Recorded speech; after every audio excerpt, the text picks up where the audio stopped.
All right, good afternoon, everyone. It is Thursday, November 2nd. Just getting set up here for another edition of Increase. So I'm glad you're with me here today. Um, we've got a new format change. As you noticed, it's not Wednesday evening, it is Thursday All right, good afternoon, everyone. It is Thursday, November 2nd. Let me get it set up here for another edition. There we go. All right, working through some technical difficulties. Give me 1 second.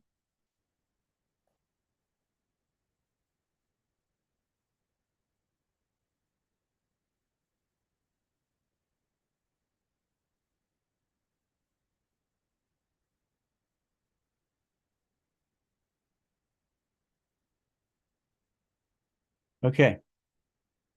All right, if you happen to be catching this live on YouTube, you'll see in the chat function, I put a link to Zoom.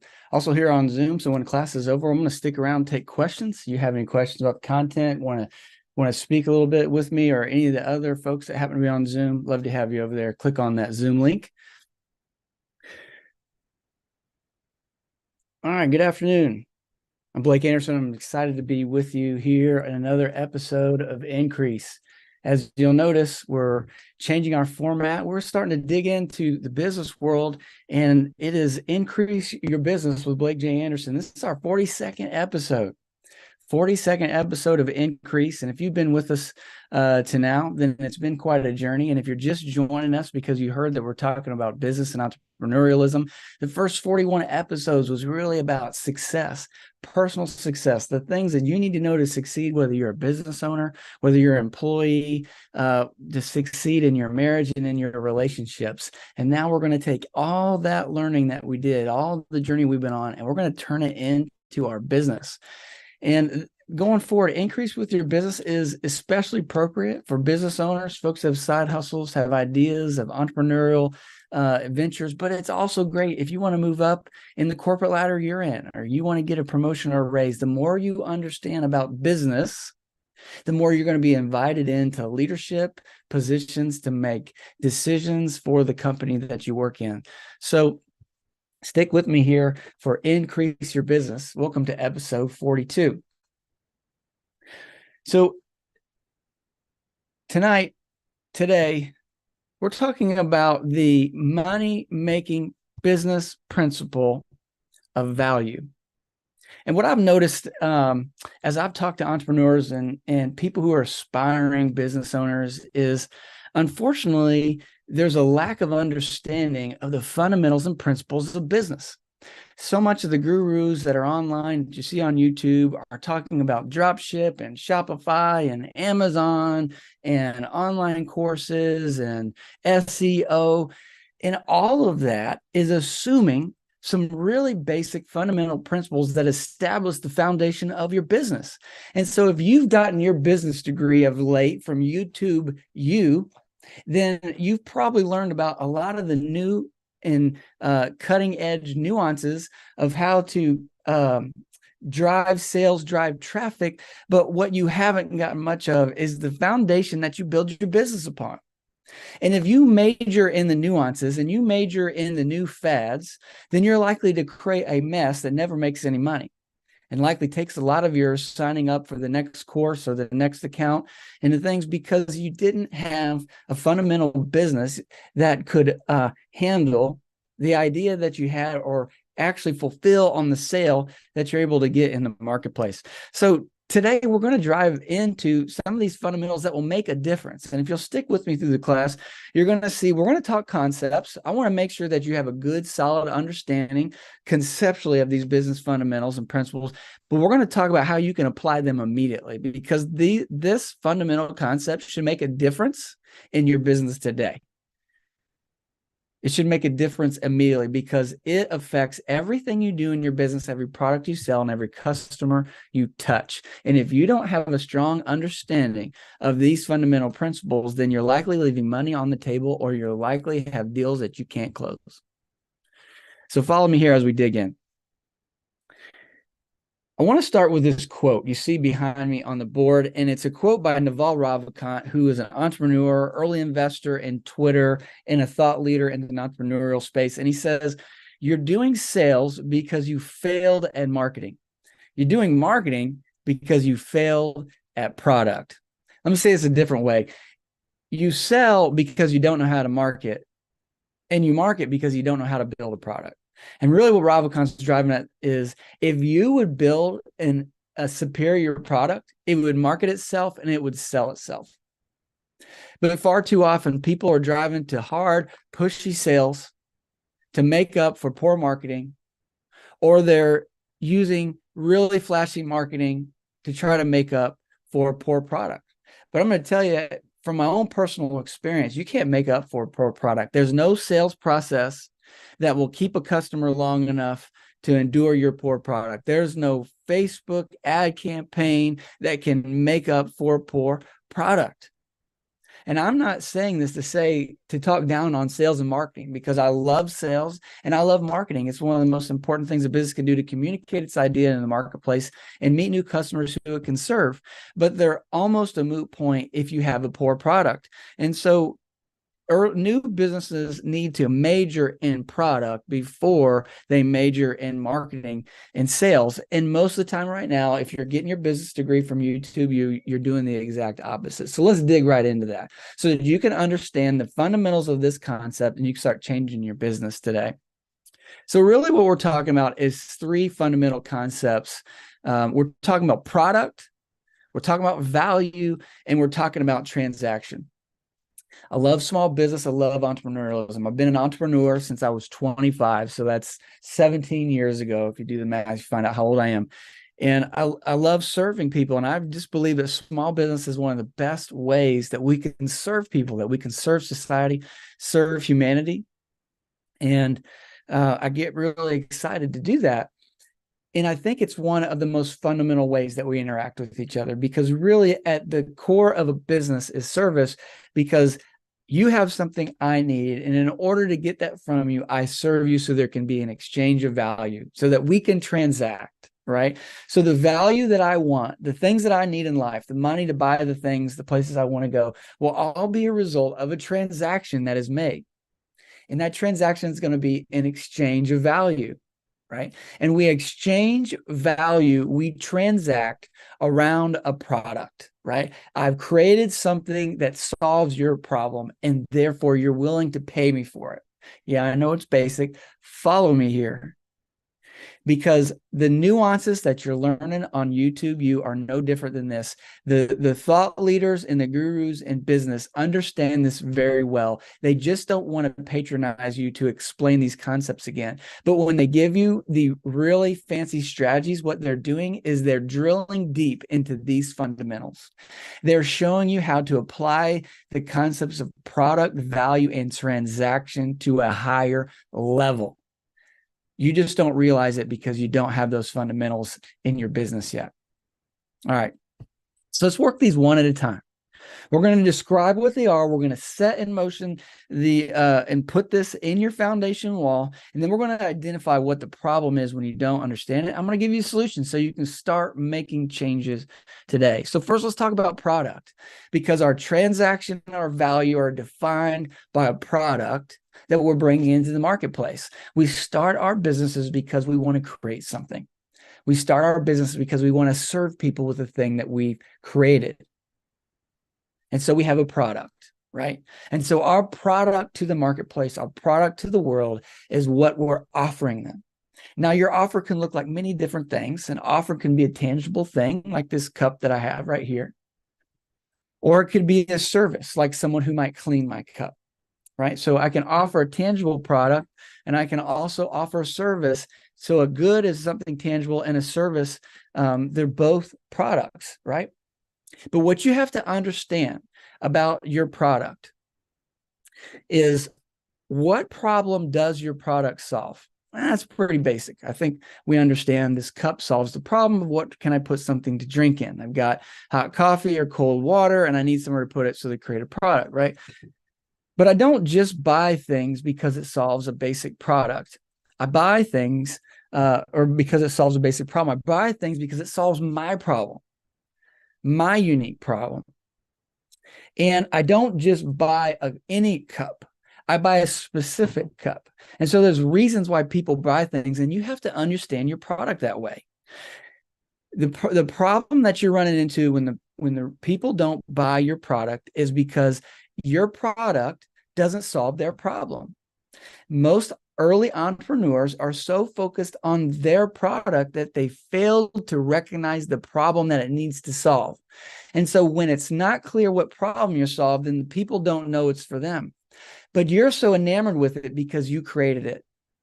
But just because you're enamored with it doesn't mean that it has value, can solve that problem. So understand, there's only 3 problems that people have, and your product must solve one of these 3 problems. Maybe it solves multiples, but you should find out which one it is and be really clear, because at that point you'll identify your customer, and then you'll be able to tailor fit the product to the customer. So can you guess what these 3 things are? The problems that we're solving with our products are health, wealth, and relationships. Health, wealth, and relationships. Ultimately, there's kind of a 4th that we call happiness, but really our happiness is the product of our health, our wealth, and our relationships. So which problem does your product solve? Do you even know that? Because we need to know that so we can communicate it to the people who have that problem, right? But then once you understand what it solves, what you have to know is it's not just what the problem is that it solves. Your customers want to know why you're solving that problem, and they want to know how you're going to solve the problem. They need to know the why and the how. Most people are so focused on the what, they miss that really what makes people buy is the why and the how. So I've been in the construction business for many years now. And so a lot of what I've sold has been construction services. I've built homes for people. Now, I'd be a fool to think that the only reason they buy from me is because I build the nicest home. No, the reality is the reason that people buy from me is, yes, the product looks great, but they believe in why I'm doing it. They believe in my genuine nature to want to help them with this home that I've built, but they also are buying the process or how I've done it. So for my first business, I built onto homes that people had. Now answer me this: if I built the prettiest, nicest addition on your existing house for the best price in the marketplace, but it took me a year longer to do it, and your life was completely disrupted and your house was a mess for a year, would you be satisfied? Would you hire me again for the next renovation? Would you recommend me to your friends? And the answer is no. You see, when I would go to meet with customers, oftentimes I was going into homes that they had had work done already. And I'd look at the work was done. They'd had a renovated bathroom, and they wanted to do their kitchen or add a second story. And what I saw looked really nice. And I thought, well, this looks really good. Why don't you just call him back? He did a nice job with your bathroom. Well, the answer is the guy did a nice job. It wasn't the what was the problem. That business owner failed with the how. They said, well, it took 3 months longer than he said, and it was absolute disaster. And I couldn't get him to finish, and it added so much stress to my life. The how was miserable, and it was a disaster from the customer standpoint. So for you, what product are you offering? Why are you offering it? And what is the process that your customers are going to experience when they buy from you? Those are the reasons that people will buy again, and those are the reasons that people are going to refer you again. And so while you're busy thinking about your Facebook SEO, or you're thinking about the sales process, don't forget the process of the product and in the way they're going to get through it. So I want to give you 2 great examples of companies that we all know very well, and they do it differently than anyone else. And it's not just the what, it's their why and how. I want you to think about Chick-fil-A, and I want you to think about Amazon. So I buy a book from Amazon online. I can buy books online from many places. Okay, I can go directly to the manufacturer. I can go to Walmart and go to Barnes & Noble. I can go to Target. There's lots of places that I can buy my book online, right? I maybe even get a better price. But why do I go to Amazon every time to buy my book, right? Why? Because they make it so easy. The process to buy my book is so easy. The finding it on their website is so easy. The reviews or the books or the TV or what I'm going to buy are right there. The process in which I get it, and not just that, I get an email saying it's shipped. I get an email saying it's down the street. I can log in and see whether they're going to pull up to my house or not with the thing that I've ordered. Does any of those other suppliers do it? Well, they might start to do it now only because they've been losing their business to a company that does it better than them. Amazon doesn't print the book. Amazon delivers it in a better way than anyone else out there. So what is your product and how are you delivering it? What's the customer experience? You see, you can't outsell a bad process. You can promise all day long that you'll be the best, but I guarantee you that if the customer has a miserable experience, the sale stops there. They're never going to utter your name again unless it's to badmouth you. All right. I want you to think about Chick-fil-A. Chick-fil-A is not the best fast food out there, taste-wise. It's pretty good, but the sandwiches are comparable to other places. Why do I go to Chick-fil-A for a chicken sandwich when I can go to McDonald's and all these other places? And maybe I could even go to a local place that has a more gourmet sandwich. Well, one, I believe in their mission. As a Christian organization, I love the way they give jobs and train our next generation of leaders who work there, but I love the way they do it. The line can be down the block, but I know I'm going to get through very quickly, and they're going to do it with this genuine smile. And if something wrong, they're going to remedy it immediately. It's the how that the how is why I buy the chicken sandwich for Chick-fil-A. How are you presenting your product to your customer? Have you thought about what it means to be your customer in the process that they have to go to? See, too many entrepreneurs are only thinking about all their hard work and all the steps that they have, and they're only thinking about the finished product, and they haven't taken the time to think about what their customers are going through. Are you following up when you say you should? Is your communication clear? Did you deliver on the contract? Did you change the price later on, or did they get what they anticipated? To solve your problem, to get more sales, you need to become obsessed with your product. You need to be obsessed with the finished product, that it would be the best. You need to become obsessed with why you're doing it. And the why is the problem you're trying to solve for your customer, right? And you need to become obsessed with the how, the process in which they buy. If you're selling a product that's going to be sold online, is that website you've put it on easy for your customer to use? If you're selling your product in somebody else's store, what's the service like at that store? You've got to become obsessed with your product, and you've got to become obsessed with the customer experience buying from you. With our product, we have to think about what it's worth, and our sales will be a function of its value. So the next concept that you have to understand that is so fundamental is value. And it's the concept that we're not being taught enough. But this is the concept, value, that the real business leaders know how to apply better than anyone else. And most of these slick, new, nuanced terms that you hear thrown around in the entrepreneurial world is just an application of value to another level and obsession about product value and customer service. So let's think about value for a second. It is wildly underestimated and misunderstood. You see, value, simply put, is what someone is willing to pay for it. What's this cup worth? Well, I could probably buy it at Walmart for $10 for a cup, but is that what it's worth? Right? Well, it's worth at least $10 because I paid for it. Would I have paid $15? Would I have paid $20? Would someone in another country pay $30? Or maybe in another store, they'd only pay $3. Something is only worth what someone is willing to pay. You can put any projection down on a spreadsheet and in a pro forma of sales and project what you think you can generate and what the value of something, but something's only worth something when someone comes and opens their wallet and gives you some money. And here's a second understanding about value that's implied, but you must understand value is unique to every individual.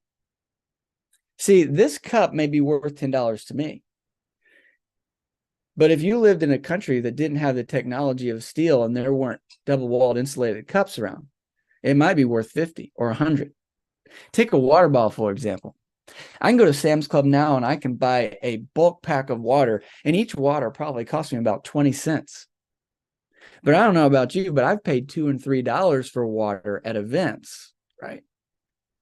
So why did I pay $3 for the water at an event when I could have just gone to Sam's Club and got it for 20 cents? Well, the water was worth more to me then. Why? Because of the scarcity, right? So value is established by each individual, and value is a product of scarcity. Okay. So what is your product or service worth, right? Your product or service is worth what someone's willing to pay. And the value is somewhat derived by scarcity. It's a supply and demand function, which we won't get too deep on right now, because these are the concepts that undergird supply and demand.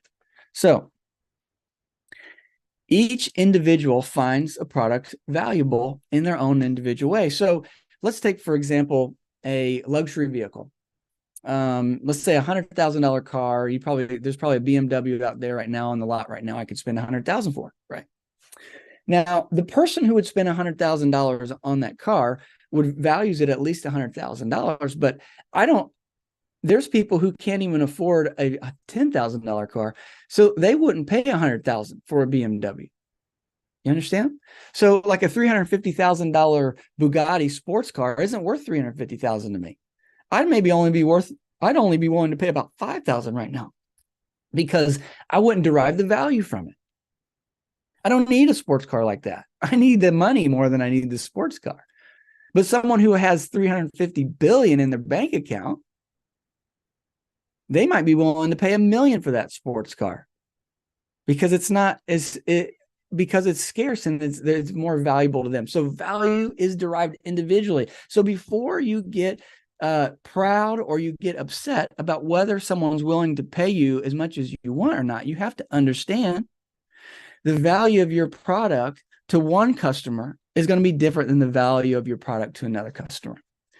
All right. So value also dictates our price. So value is what someone's willing to pay, the price. So understand this: when you're setting the value of your product, value is what someone's willing to pay, right? So you want to price your product at or less than the amount of value you can deliver. Okay, let me say that again.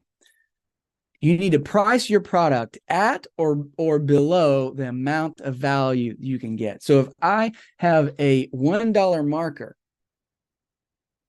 then I need to be able to derive more than $1's worth of value from this marker if I'm going to pay $1, right? So you have to be really careful of that. See, new business owners really struggle the most with how to value their product. Listen to me again. If you have a side hustle, or you're really new, or you've never made the amount of money through your business that you desire, this is probably where you're struggling.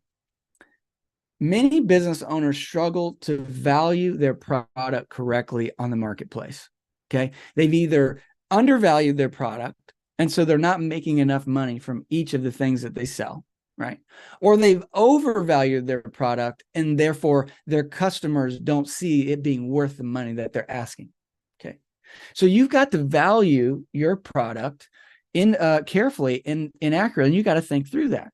So it's possible, if you've overvalued your product, that you're not thinking about how the customer values your product.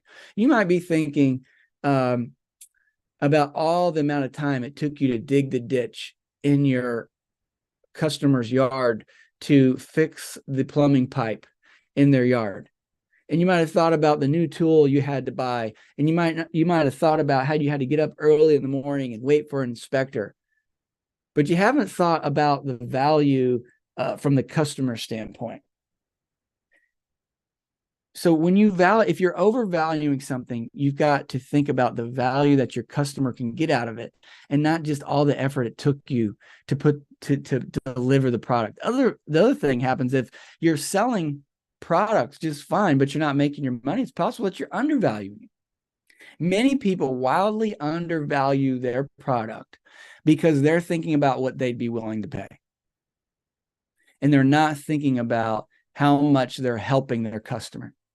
There's some high ticket coaching programs out there. Some of them I've heard as much as $200,000 a day to spend a day with a sales coach. There are sales coaches out there will charge you $200,000 a day.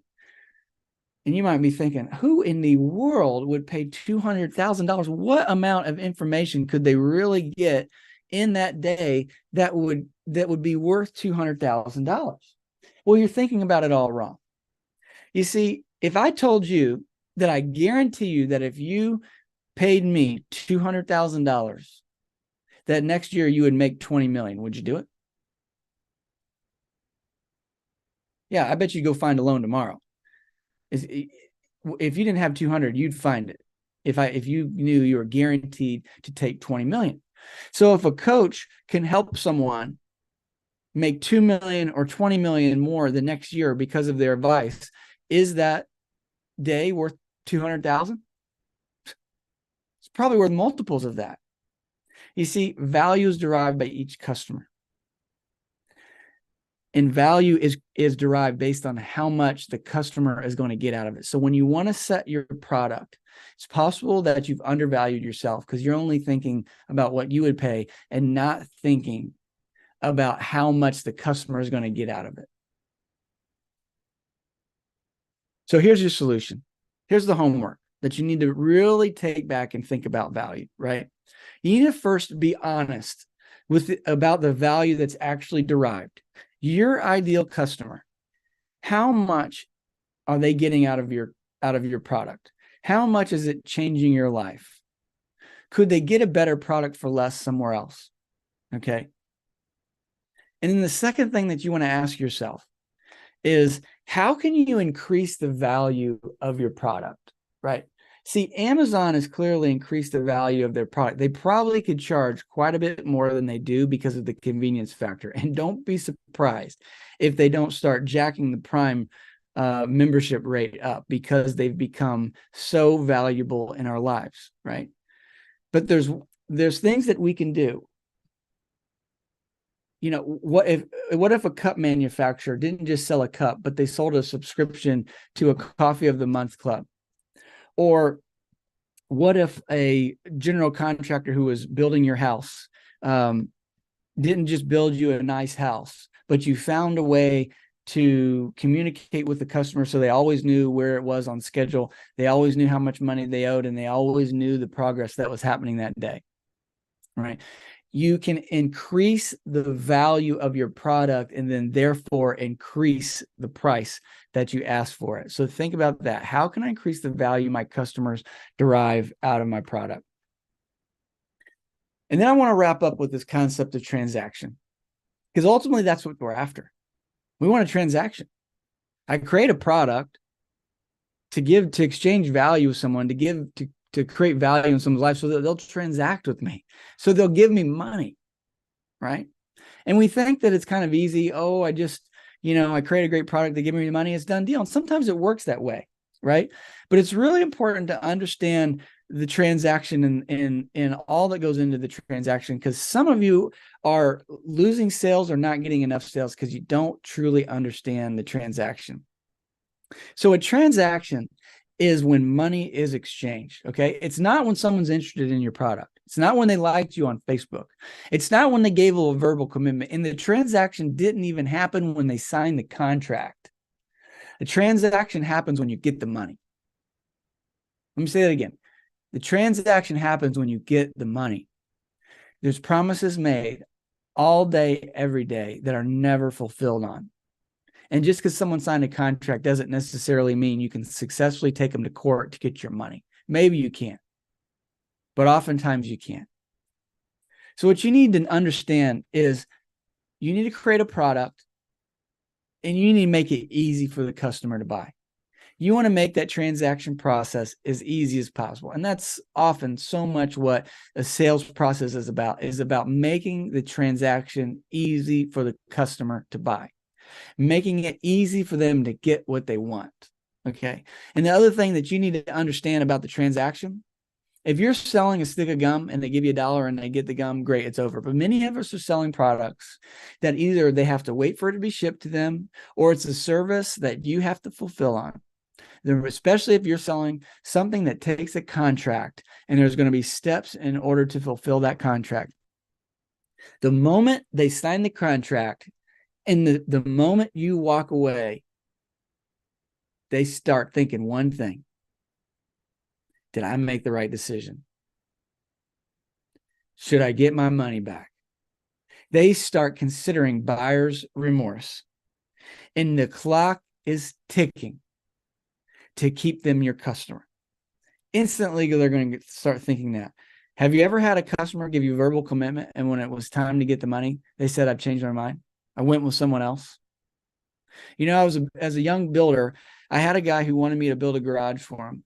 I met with him multiple times. I drew up a set of plans.